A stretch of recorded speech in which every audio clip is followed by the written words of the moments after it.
Assalamualaikum warahmatullahi wabarakatuh. Jadi perkenalkan, sebelumnya nama saya Muhammad Azam Aulia dengan NIM 2102000065. Jadi saya di sini akan mempresentasikan hasil seminar proposal saya guna untuk melengkapi tugas teknik penulisan hukum kelas D. Ya, jadi yang pertama kita masuk kepada judul saya. Jadi di sini saya membahas tentang pelindungan hukum pasien dalam perjanjian informed consent di Rumah Sakit Umum Daerah Tengku Uci di Sirosligli.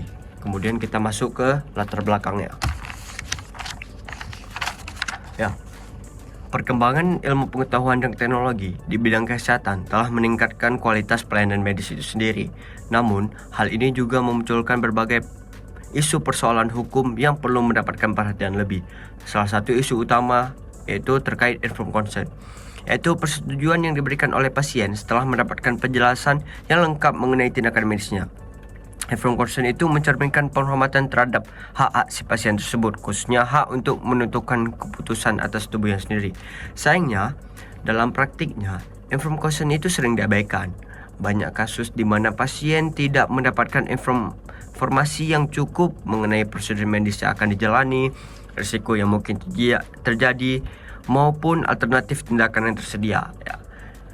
Di beberapa rumah sakit, termasuk rumah sakit yang akan saya teliti, yaitu Rumah Sakit Umum Daerah Tengku Uci di Sirosligli, ditemukan beberapa kasus di mana pasien langsung dibawa ke ruang tindakan tanpa diberikan penjelasan yang memadai. Situasi ini melanggar prinsip etika medis dan hak-hak hukum pasien, serta juga bertentangan dengan peraturan seperti Undang-Undang Nomor 17 2023 tentang Hukum Kesehatan dan Undang-Undang Nomor 8 Tahun 1999 tentang Perlindungan Konsumen. Kondisi ini juga diperburuk oleh kelemahan pasien sebagai konsumen. Banyak pasien yang tidak menyadari akan hak-haknya akibat rendahnya tingkat pendidikan dan pengetahuan akan hukum itu sendiri. Hal ini membuat pasien berada dalam posisi yang lemah dalam hubungan hukum dengan tenaga kesehatan maupun rumah sakit itu sendiri. Oleh karena itu, penelitian ini penting untuk dikaji. Hubungan hukum antara pasien dan dokter, pengaturan hukum terkait informed consent, serta upaya untuk mewujudkan perlindungan hukum bagi pasien. Oleh karena itu, saya mengambil judul Perlindungan Hukum Pasien dalam Perjanjian Informed Consent di Rumah Sakit Umum Daerah Tengku Uci di Sirosligli. Kemudian kita masuk ke rumusan masalahnya. Yang pertama, rumusan masalahnya di sini saya membahas tentang bagaimana hubungan hukum antara pasien dan tenaga medis dalam pelayanan kesehatan menurut Undang-Undang Nomor 17 Tahun 2023 tentang Kesehatan. Yang kedua, bagaimana pengaturan mengenai informed consent berdasarkan KUH Perdata dan Undang-Undang Nomor 17 Tahun 2023 tentang Kesehatan. Yang terakhir, yang ketiga, bagaimana pelindungan hukum terhadap pasien dalam perjanjian informed consent di Rumah Sakit Umum Daerah Tengku Uci di Sirosligli. Kemudian kita masuk ke tujuan penelitiannya.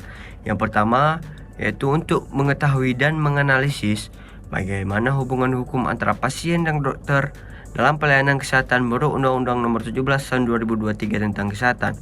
Yang kedua, mengetahui dan memahami bagaimana pengaturan hukum mengenai informed consent berdasarkan KUH Perdata dan Undang-Undang Nomor 17 Tahun 2023 tentang Kesehatan.